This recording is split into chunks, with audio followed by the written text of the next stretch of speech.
Good morning from Toronto. Welcome, fellow Toastmasters, to a great day of the District 60 Conference 2021. A little different this year. We can't all be under the same roof and talking to one another, trading stories and jokes and whatnot. But the fact that you showed up this morning means you're ready to rock. Being a Toastmaster brings all kinds of great things. And we'll get to that later on today. We've got some great speeches coming up, some terrific meetings. Tomorrow, there's going to be all kinds of workshops. But I want to welcome you this morning. It's this nice, kind of partly sunny day this morning, headed for a high of 12 degrees. And how about Patricia Fripp last night taking your presentation from good to great? Wow, she knocked it out of the park. And so many great things to learn and take to your presentations as well. I'm a big fan of Jim Rohn, and he's got some great quotes. For example, it applies to all of us. He said, if you work on your business, you can make a good living. If you work on yourself, you can make a fortune. And this is a great time to work on yourself. Being in Toastmasters for the last 5 years, I've noticed that communication skills sure get ramped up, but all of a sudden, when you're in a position of wanting to say something or lead a meeting or lead a function, for example, your leadership skills all of a sudden come to the surface. So you're in great hands here.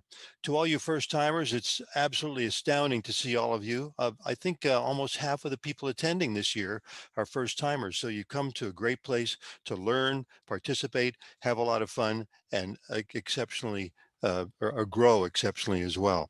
And don't forget, as the day goes on, if you look at the bottom of the screen, you can talk to fellow members through the chat or ask questions through the Q&A or put up your hand. So take advantage of that. You're on a wonderful journey. Communication is the heart of exceptional leadership.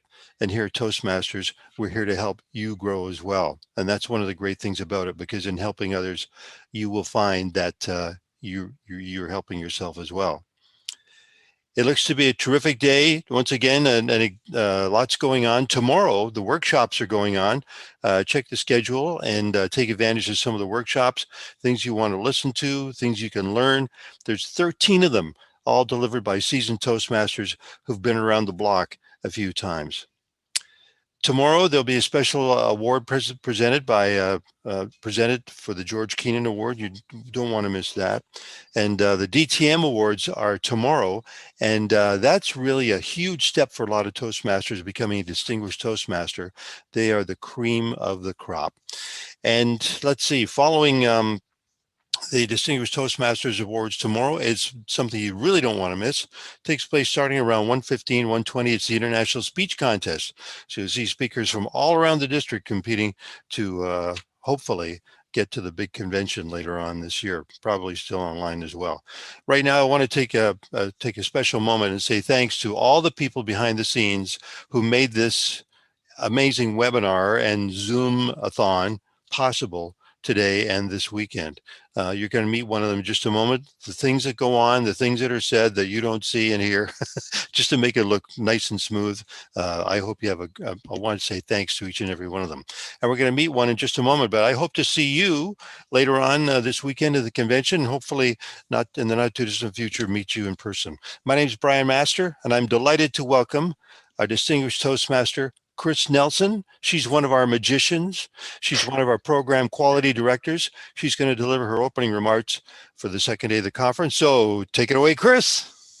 Thank you very much, Brian. It's a pleasure to be here with all of you on Saturday morning. Thanks for getting up early to join us here.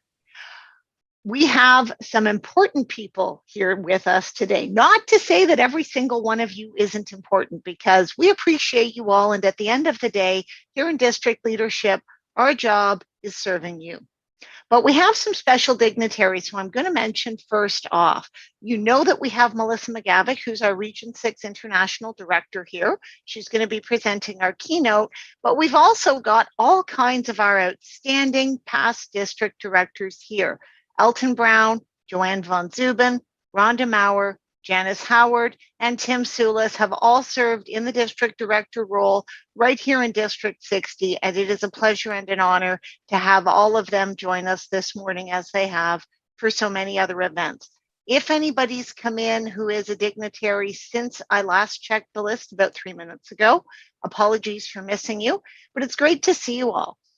As Brian said, we've got some incredible first timers here. And in a way, this is our first virtual conference. Aren't we all first timers? That's been one of the key points of our discussions as we organize this contest. And I hope you're enjoying your first time at a virtual District 60 Toastmasters conference. We've had a lot of fun putting this together for you, and we're really having an exciting time moving forward, engaging with you, getting your feedback, and getting a handle on exactly what you're enjoying most and how we can keep making this even better for you. Today's speaker is a lot of fun.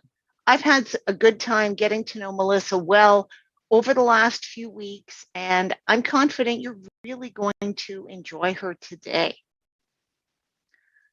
Melissa, as I mentioned, is our International Director for Region 6, and today she is going to be presenting on some important qualities of how to apply your Toastmasters experience to your business and your life, something I think is really relevant to all of us. Melissa and Toastmaster attendees, are you maximizing your Toastmaster path? Did you join forever ago and wonder what you do next? Are you unsure of how to showcase what you've accomplished? If you're someone that likes to squeeze every drop out of life and Toastmasters, grab something now to take notes. This morning's presentation is all about how to translate your Toastmasters experience into building a better you in your professional and personal life.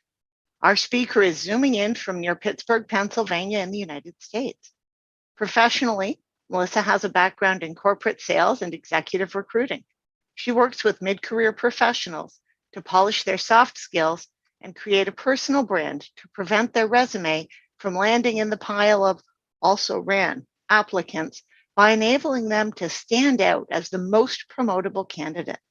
With business owners, she helps them create a brand that gets attention and results. If you bump into her traveling, she's the one taking way too many photographs of nature and interesting architecture while searching for unique antiques. As a dog mom of two, she knows, one, not to run out of treats, and two, exactly who runs the house. At the Toastmaster International Convention in August 2020, she was elected to serve as the International Director from Region 6. The region includes Ontario, as well as all or part of 9 US states. As a member of the board, Melissa reads governing documents for the fun of it. Well, maybe not for the fun of it, but she does read those. For fun, she reads things like the Harvard Business Review and random home decorating articles. Please join me as we welcome International Director, Distinguished Toastmaster Melissa McGavick, as she shares with us her speech, Build a Better You.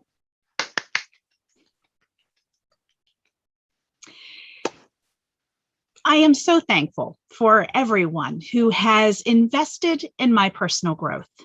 Imagine what we could accomplish if each of us poured ourselves into helping someone else become the best version of themselves. We each join Toastmasters for different reasons. For some of us, it's public speaking, others, leadership, while other people might be here because they just want a social life or they need to develop their public speaking or their confidence. Madam Program Quality Director, fellow Toastmasters, each one of us joins for our own specific reason. Typically, it's something to better ourselves, but eventually we turn our attention and our focus from me to we, where we start to look at how can I develop other people and help them become the best version of themselves. When I consider how much I have spent in education, whether it be my time or money, it's amazing to see how much I've grown in Toastmasters in comparison to other programs. Outside of Toastmasters, I attended university like many of you have, as well as when I was in sales, I'd gone through 15 different sales training programs. I've also invested in other programs and publishing books or how to put on a presentation, even outside of Toastmasters. But this flexibility has been amazing. And for the cost of $7.50 US, which is about $10 Canadian, it's amazing how we can grow, how we can do better. When I first joined Toastmasters, I only joined because I needed to polish up my public speaking skills. I was starting a new business, and I knew that I was going to have to present, and I knew I could get myself booked, but was I good enough for an organization to want to have me back again?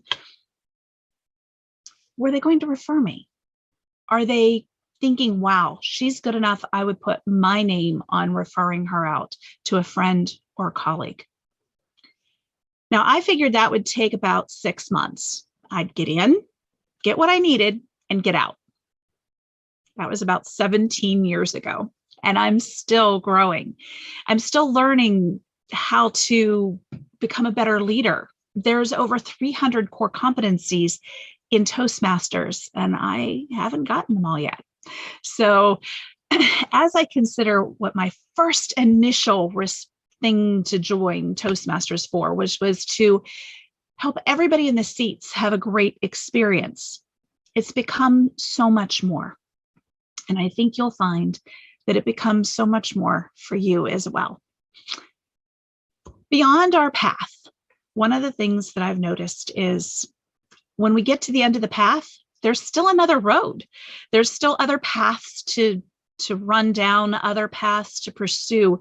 And today we're going to talk about some of the things that you can do in Toastmasters that are beyond the public speaking and leadership development piece that we typically talk about when we talk about Toastmasters. I think the Toastmasters opens doors. When I first became a Toastmaster, I had the opportunity to meet a woman who had lived on the other side of the country before becoming a Toastmaster. You see, whenever she was at work one day, it was just before she was going to go on holiday. As she was getting ready, her boss said, oh, by the way, when you come back, I'm going to have you present to one of our clients.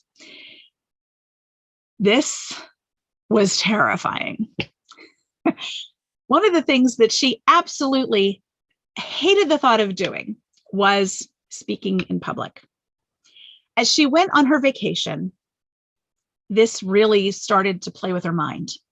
So while she was on vacation, she looked at an apartment in that city and rented an apartment.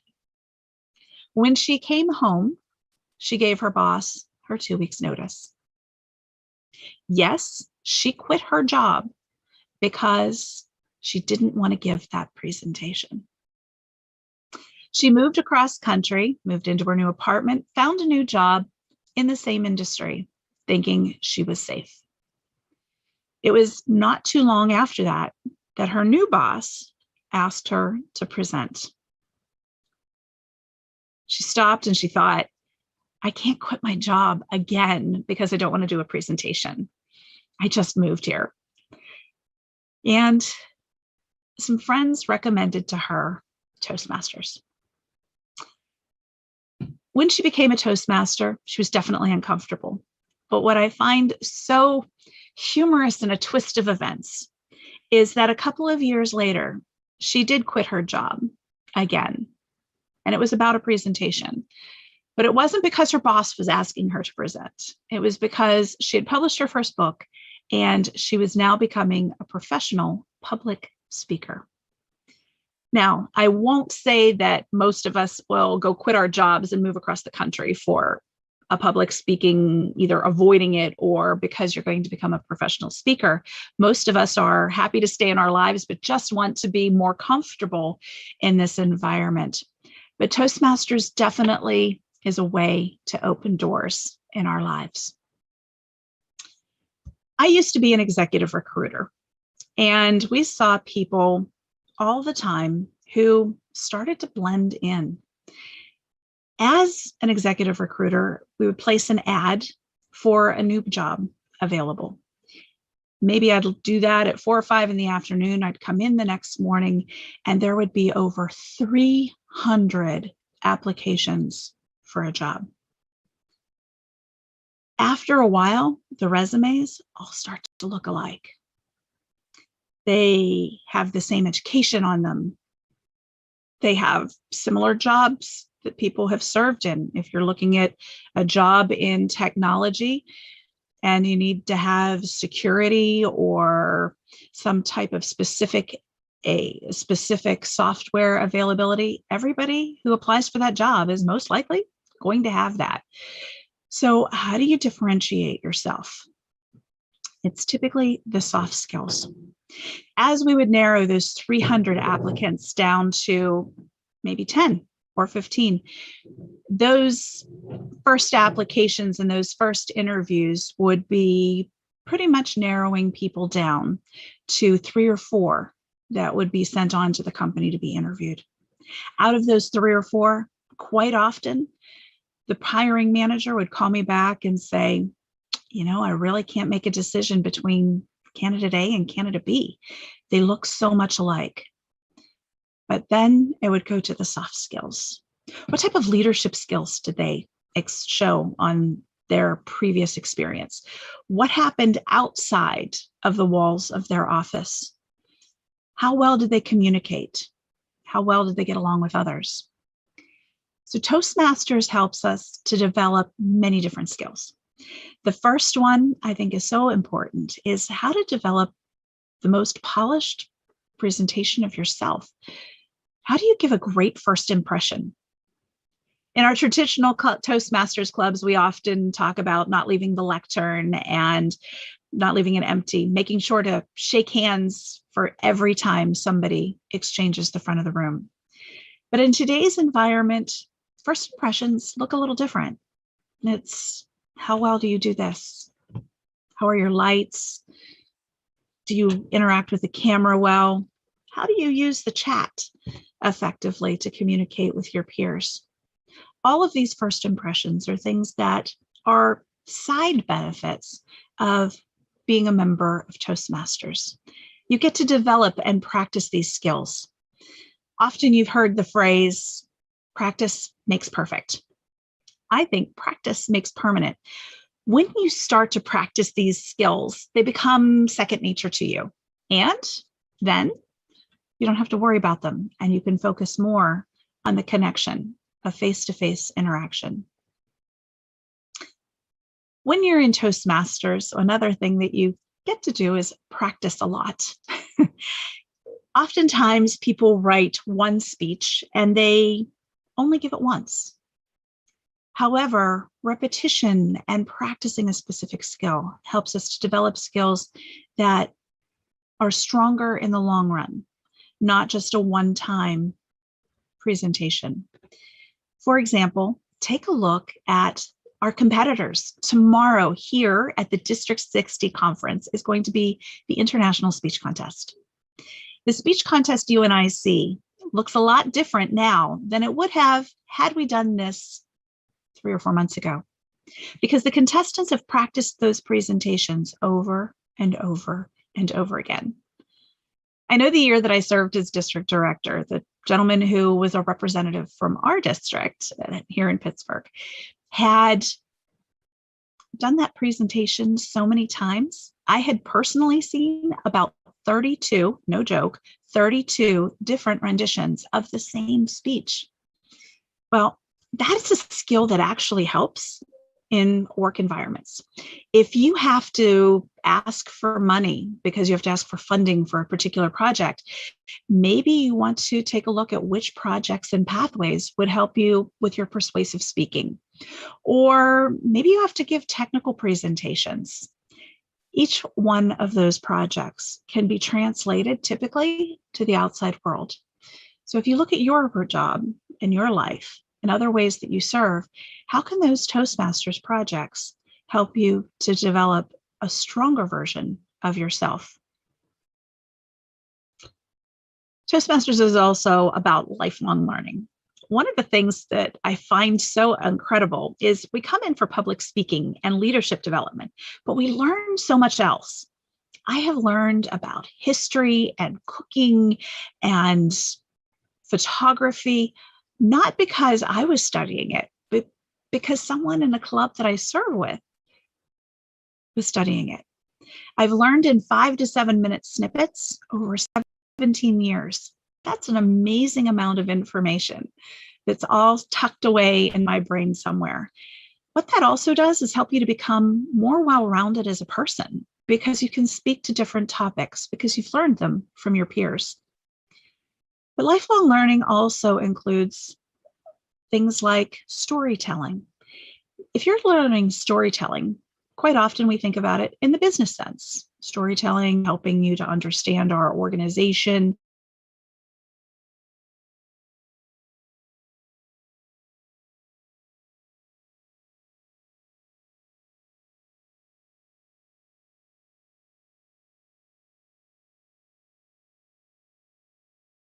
This could look a little different for each one of us. I find that on occasion, there's a member or two that only want to speak. They just want to practice their public speaking skills and they don't want to do anything else. I feel this is shortchanging ourselves, because setting ourselves up to be the best speaker and communicator also means developing our skills around speaking. The best public speakers, the ones that are crushing it in speech competitions or pursuing things like the accredited speaker, I find the people who are doing those things are quite often the absolute best evaluators. So think about the role that you might be avoiding. What role is something that maybe scares you a little bit and is something that maybe you would like to try to do a little better? To set a role goal, I recommend trying to do a role goal every year. Try to do at least 2 of the roles in Toastmasters. That means timer, grammarian, evaluator, Toastmaster, table topics master. By serving in all of those roles, you'll develop your skills in public speaking and leadership as well. Those things are also skills that will translate out to the real world. Now, rounding out your resume is something I probably didn't expect when I came into Toastmasters. Whenever, as I mentioned, as an executive recruiter, we're trying to develop or trying to find people who are more well-developed, not just a single track of mind, but if you're moving into executive level positions, you need to be more well-rounded and be able to see the world from different viewpoints. Toastmasters has allowed people to develop those resumes and expand their capacity to serve. Now, another part of Toastmasters is the network. Our friends in our club become friends in our area, our division, our district, regionally, nationally, internationally. Your friends in Toastmasters can open up a world of opportunities to you. Think about where you can network. Today, there are people attending the same conference. Reaching out to them, inviting them to connect with you on LinkedIn and Facebook and in person. As our world grows, as our world grows to be more global, which has definitely happened over the last year, our network gets bigger and bigger, and our world gets smaller and smaller, in the idea that we can reach around the globe. I know through this, I originally started in just my club and now have met people on the other side of the world. When I've traveled to other countries and been able to visit clubs in those countries and connect with those people online, continuing, and also seeing them at international convention. But whenever you meet people, one of the things they often ask is, well, what do you do? It might be about your job. And in Toastmasters, it might be about the role that you serve in. So here's a personal branding statement that I used when explaining what is it that I did when I was serving as a region advisor. So as a region advisor, I help district leaders to develop their advanced leadership skills through training, coaching, and mentoring so that they can grow their districts, resulting in more people benefiting from the Toastmasters program. Now, each one of you does something in your club, at work, and I'd like you to take a minute to think about how is it that you serve others in your Toastmasters club or in your work. So in the chat, I'm going to ask you to get those fingers ready. And I want you to answer in the chat for us, who do you help? It could be somebody at work. Is it somebody at ABC Company? Is it people in Toastmasters? If you volunteer, is it someone in your nonprofit organization that you serve in? So in the chat, go ahead and post just who you help.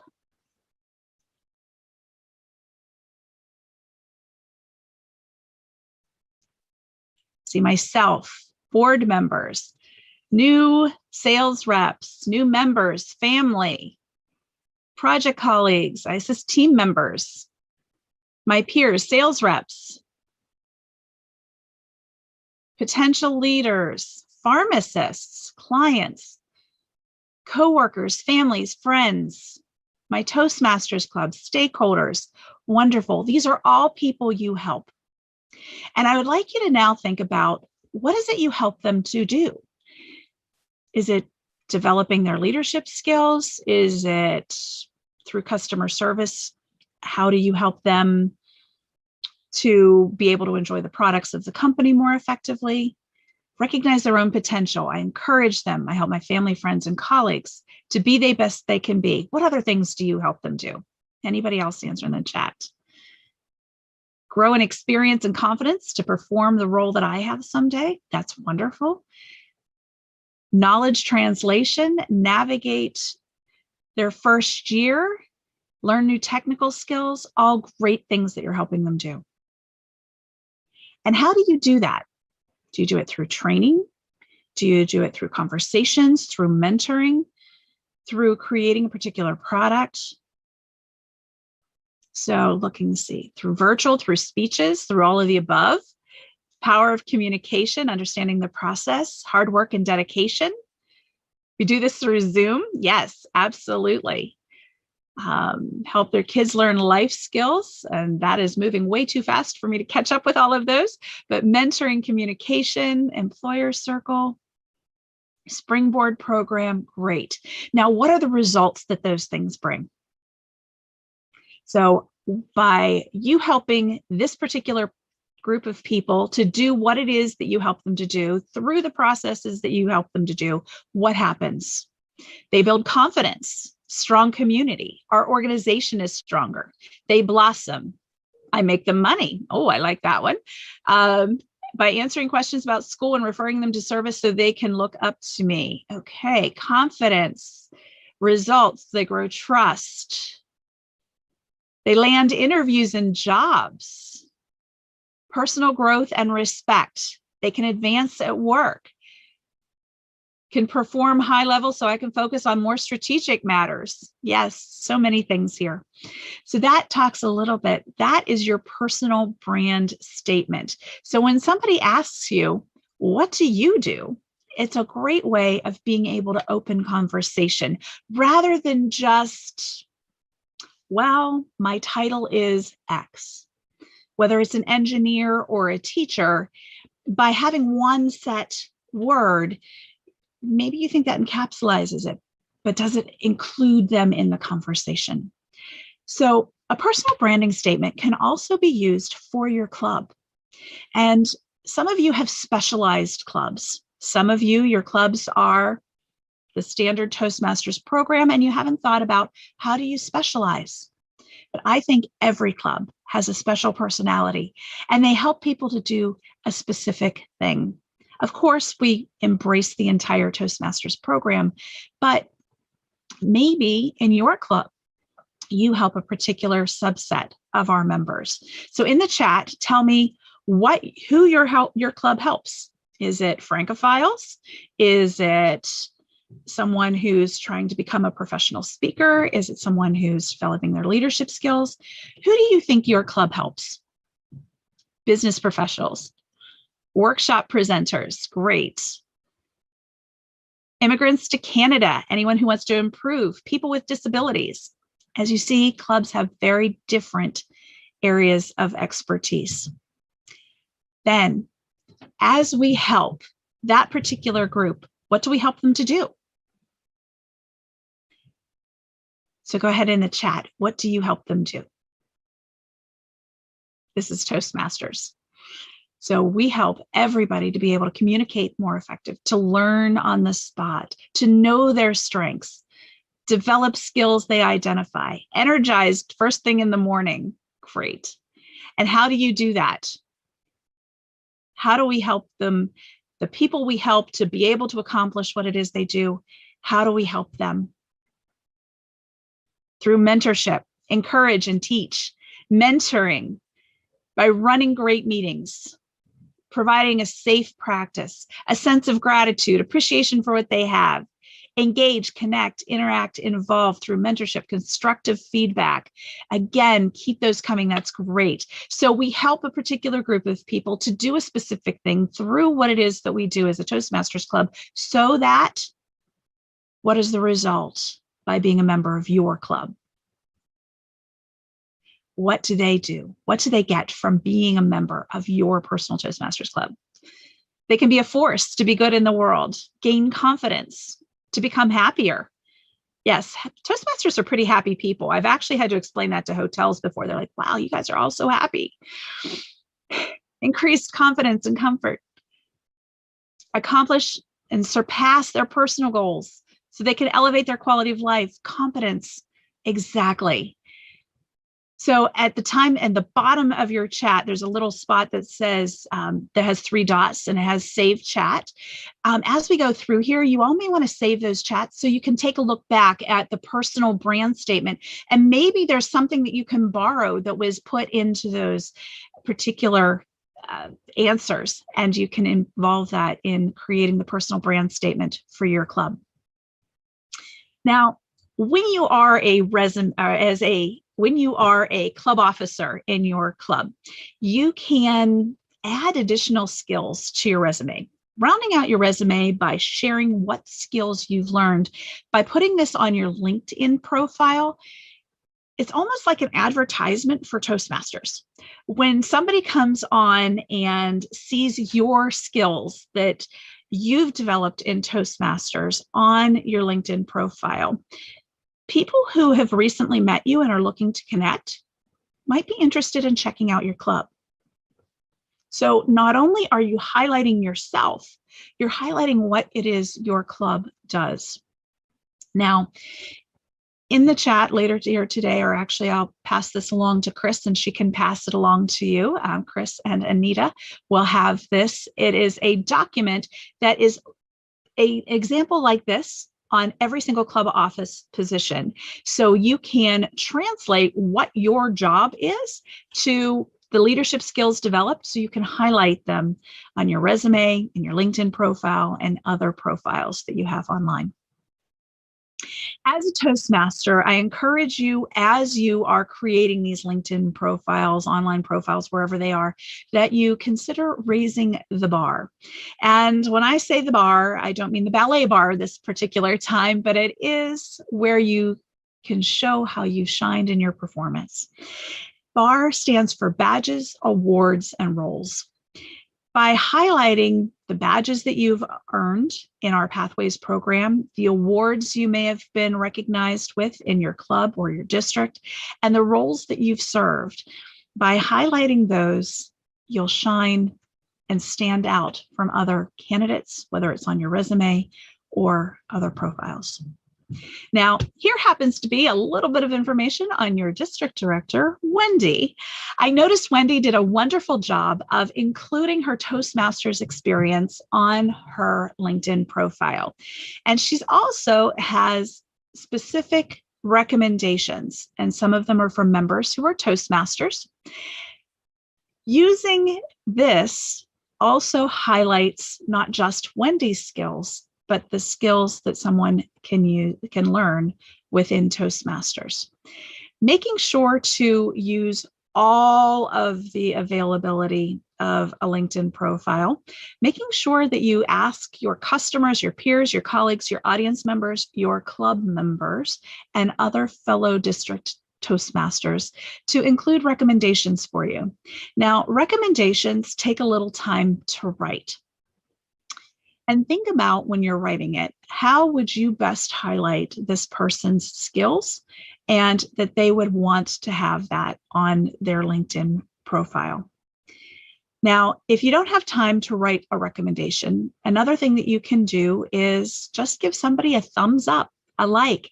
Now, in Facebook, we like some people, it's because they like the post. Some people, it's just because they're acknowledging they saw the post. In a LinkedIn profile, it is very much that you are giving somebody kudos for having specific skills. There's an area called skills and endorsements. And this is an area where you can ask people to just recognize what it is that they think that you do well. You don't have to accept everything that somebody says that you're skilled in, and you're going to want to probably narrow it down to the ones that most are relevant to you and your particular goals. But don't forget about that skills and endorsement area. Go out and find your fellow Toastmasters, find what their profiles are, and take the time to give them the kudos that they deserve for their skills and endorsements. And then when somebody does that for you, return the favor. Now, how do you network? Toastmasters gives you such an opportunity, not just locally or in your area, your division, your district, but you can take a look at regionally. Now, our region happens to be in Ontario, goes to Tennessee, covers everything in between, a little bit of half of Pennsylvania, all of Indiana. There's pieces and parts of many US states and Ontario there, but then take a look at beyond that nationally. If you go closer to Region 9, you're going to have Quebec. Go across the country of Canada as well as the US, connect with people. You can do that so easily today by visiting Toastmasters clubs and then inviting people to connect with you on social media profiles across the globe easily because you've met them on your visits to clubs. Now that we are all online and hybrid, it gives us the opportunity to kind of travel the world from the chair in my basement.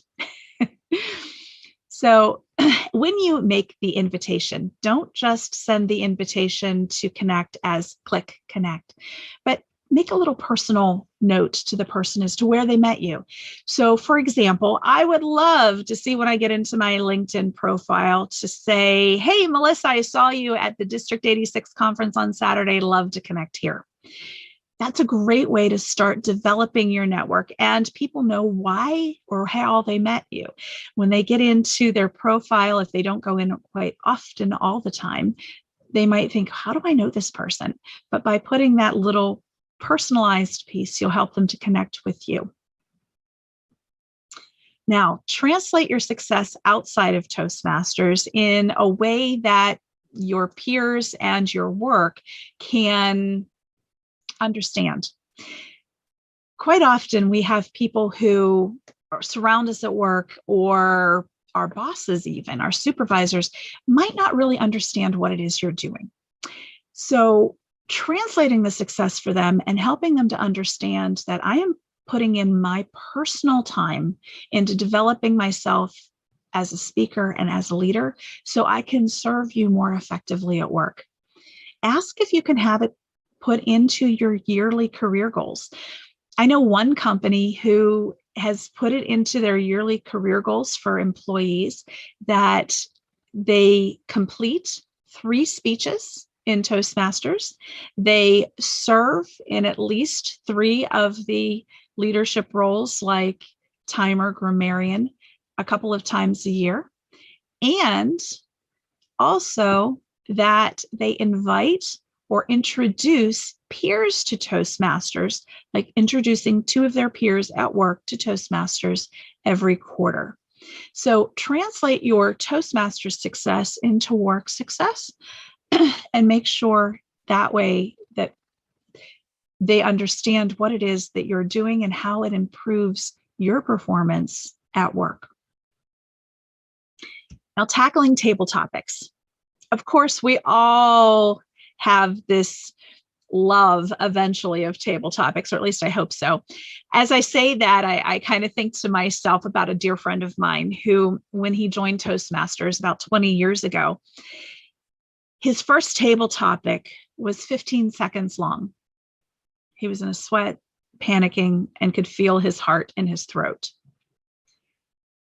Now, this same gentleman has been the district speech contest winner at the international level he's been our representative to the international speech contest. He's also 4 times been the district winner for the humorous speaking contest. Now, to take someone who was terrified and literally was sweating in 15 seconds on table topic and then being able to master that, he's developed his skills here. He now does improv and is helping other people to tackle their fears of public speaking.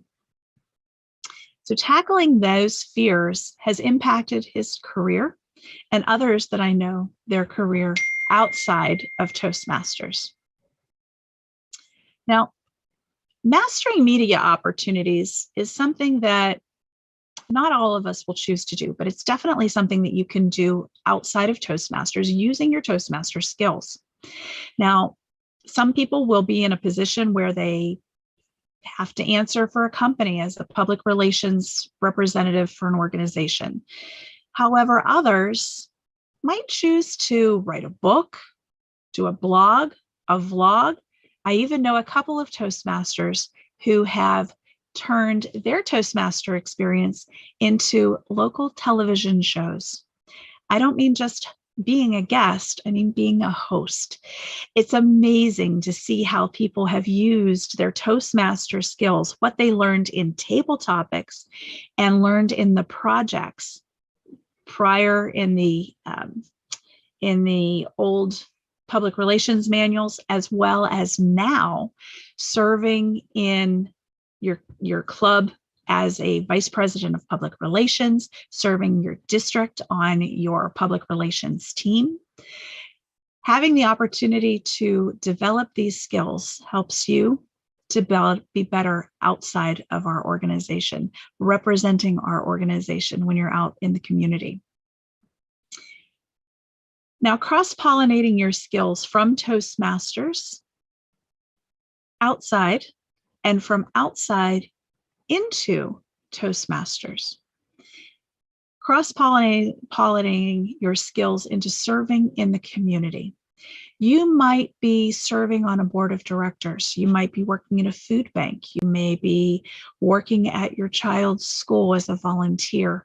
All of those areas, you'll develop those skills. You can bring them into Toastmasters and vice versa. Whether it is organizations like Rotary, which has now developed a relationship with Toastmasters, or other organizations like Seroptimists, Lions, Kiwanis, Moose. All of these organizations need leaders within their organizations. And when you serve in those organizations, you represent Toastmasters. A friend of mine in Toastmasters who I saw develop and grow from the time she joined, becoming a club officer, a district leader, and now she has run programs for the entire city of Pittsburgh schools and the city of Pittsburgh in helping with youth leadership. She has been on local television and runs community organizations. One of the things that she tells me all the time is she gets to represent Toastmasters and share what she's learned, because people come to her talking about how wonderful it has been to have someone who knows how to run a meeting effectively, who can keep things on task, who understands how to run projects and get things to completion. Another benefit of Toastmasters membership is goal accountability. I know whenever I was moving through my first DTM, there was a gentleman who was about the same space as I was in number of speeches we had given, and we challenged each other to complete our Distinguished Toastmasters. And it was very much almost a race. I did a speech, he did a speech, I did another speech, going back and forth. But also I've seen people use accountability in their Toastmasters clubs where they start talking about a project, whether it has been weight loss and fitness, whether it has been writing a book, whether it's getting a new job. They have used their Toastmasters organization, their group, their club to be a place their people hold them accountable to their goals. They create their speeches about that topic, share updates, and develop friendships and mentoring that has kept them on task and on target. I know at least 3 people who've joined Toastmasters to become more effective in leading worship and leading study groups for their faith. Now, that might be not what people think of with Toastmasters, but all 3 of them happen to be of 3 different faiths who have all used this as a way to develop their skills, to be more comfortable teaching, leading, reading out loud. And we all do that back at our clubs. That's how we learn this. This is members of my personal home club, and we like to have fun together. And that is the way that you develop these relationships, is outside of Toastmasters official meeting, is do you stay in contact? Do you have fun together? What types of activities do you do? How do you become friends? How do you become colleagues? We do some different things. There are people in our group who have a smaller group in ours called the Disco Divas. They go out and go dancing when it pre-pandemic, and other ones that would spend Friday nights going to sport shooting facilities and shooting. Others that walk together and get in their exercise. They hold each other accountable for achieving goals outside of the organization and make sure that they are mentoring each other in more than just their Toastmasters skills. This was a few weeks ago at our club contest, and as you can see, we're doing hybrid. I understand every part of the world is a little different. Some places are more locked down, some are hybrid. We've been opened and closed a couple of times here, but this was a speech contest. You can see the one lady had her mask off. She was answering the question. She was being interviewed as one of the speakers in the contest. But as we are moving forward, this is an additional skill that you can develop. And because the world is always going to be a little different now. I very much doubt that things will ever go back to quite the way they were at work and in every environment. This hybrid is going to be where things go in the future. So how do we embrace this? Toastmasters is the perfect place to master it. You know, this is a way that we can develop skills that will help others to be able to communicate better in this new way of being. But reaching out, becoming friends, breaking bread, enjoying each other's company outside of the organization helps us to be able to be a better, more well-rounded human, as well as connect with people so we maintain our club membership. As I mentioned at the beginning, each of us has our own reason for joining Toastmasters. We all have different goals. It might be the communication, it might be leadership, it might be the social life, and it's always developing our confidence a little bit, brick by brick.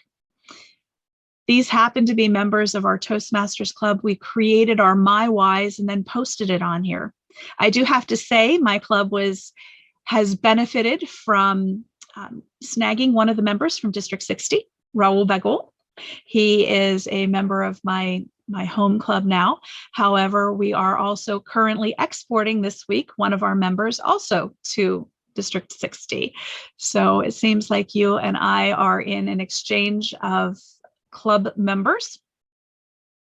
But one of the things as you are developing yourself, if we focus not so much on the me, but the we, and helping each other to develop their best skills. In the process, we can't help but becoming better ourselves, where we build a better self, a better world through a better Toastmasters. As we each move together towards tomorrow, let's build a better you. Madam Toastmaster. I don't know where she went. There she went. Program Quality Director. I see some questions in the chat. Is there something that I can help with? It Questions? looks like most of what we've got there is comments. Okay. And I'm not certain attendees have the ability to save the chat, but we're going to make sure that we do have the salient points in the chat saved, and we'll attach those to Melissa's video when that's available on the District 60 YouTube channel later this week. Great. Melissa, I am so grateful that we've recorded this, because I've got to tell you, I couldn't have possibly written all of this down nearly as quickly as I needed to. So I'm delighted that we do have this recording available for me and for all of our District 60 attendees and anybody else who's interested, which is fabulous. I've learned so much. We've got areas to apply in our business, in our work, in other parts of our life. We've got a reminder to step out of our comfort zone, because that's often where we do our best learning and growing. And thank you for reinforcing that for us today. We've got a reminder to focus on serving others. I think that's incredibly key. And that's definitely one of the big points that I took away from your presentation today, and some specifics on how to support each other. And to all of you out there, if you don't already have me on LinkedIn, believe me, you're going to be hearing from me in the next week as a direct result of Melissa's talk today. We also had some great ideas on how to translate our Toastmasters achievement to the real world. And your comment on the work application of Toastmasters requirements is something I think our corporate clubs might really be able to apply. If you're out there in one of our corporate clubs today, take that idea to your workplace, talk to your HR folks, and see what you can do to tie that in, to make sure that your company is benefiting as much as possible from your corporate club. And the posting the My Why ideas, I've already seen a couple comments in the chat about that. That's a fabulous idea. I know I'm going to take that back to my home clubs. I think that understanding the diversity of why we all come to Toastmasters and what we learn and gain here is an incredible benefit. Your club has done something awesome with it, and I hope you don't mind if we give you the compliment of copying that. Absolutely. As we move, expecting to see more and more My Whys out there. Excellent. As we move, go ahead. Oh, and another place to put your My Why might be in your social profiles, in your LinkedIn and your Facebook, other places. You might want to create a post of My Why and put that out there. Your clubs, one of the things that my home club has done is actually created a video of all of the members, and just with a one sentence My Why, and then had them create longer My Whys as well. But it's just a quick video. They are outside because of social distancing, and they were holding up a plaque with their name on and said, "Hi, my name is Melissa and I'm joined Toastmasters so I can," and they fill in that blank. And having person after person and having that on your district or on your club website is a great way where people can say, "Oh, wow, I can relate to that." That's a great way to expand your reach, because people start going, "Oh, I relate to them." And everybody brings something to that, because each of us have our own reason as to why. That is a terrific idea as well, Melissa. Thank you. I can think of a few places where I'd like to apply that. As we move on to the rest of our day, we've had a great time this morning, and what a great start to our day. There is more coming up. So there are going to be some links in the chat that Renee, one of our Zoom masters, is going to post. You'll be able to go to the welcome page and see all of the links for the upcoming events. We've got a first timers event beginning at 10:30. And if this is your first time at a district conference, you should have gotten an email from Amina Banji, our first timers chair, with all kinds of great activities planned for you. Please be sure to attend that. If you are a club vice president education or a club president or a district executive council member, you have the ability to attend the business meeting, find out about all the great things we've been doing here in District 60 this year, and get a handle on exactly what we've achieved despite some of the challenges in our environment. I encourage you to attend that business meeting. If it's something that you qualify to attend, and it is only qualified attendees, you will have an email invitation. But if you're curious, there is a live stream link, and you can also find that through the welcome page. There's more. We've got elections this afternoon and alignment meetings. So whether you're going to be part of the new District 60 or the new District 123, if you're a voting member, please be sure to show up, have your say, and select the people you want to govern your new district next year, whether that is 60 or 123. If you're hanging around, and I suspect that's a lot of us today, and not doing anything in between those business meetings, there is even going to be a stream of videos and interesting information available. That link again is on that welcome page. You're going to want to check that out. Tonight, get ready for some fun. We missed having a conference last year, and I don't know about you, but I know that our district director, Wendy Williamson, really likes to cut a rug and did not get to dance at all last year. So we have a district director celebration. We're going to have some great comments, some terrific reminiscences, a historical montage of the over 60, I think we're into 70 years almost for our district tonight. We're also going to have some networking breakout rooms after the formal event. So whether you want to chat about sports, books, business, or like Wendy, hang out. We have a professional DJ who is going to be bringing some tunes, and I know there will be at least a few people who are busy dancing in that breakout rooms, and some quieter ones for those of us who aren't so good on the dance floor. Be sure to check out all those events. We'd love to see you at all of those later on today. And of course, watch for tomorrow's events. It's great to have you all here today. Thank you for being here. And we're going to wrap this meeting up and send you all off to your next event. Thanks for being here today, and watch for the recording on our YouTube channel later this week.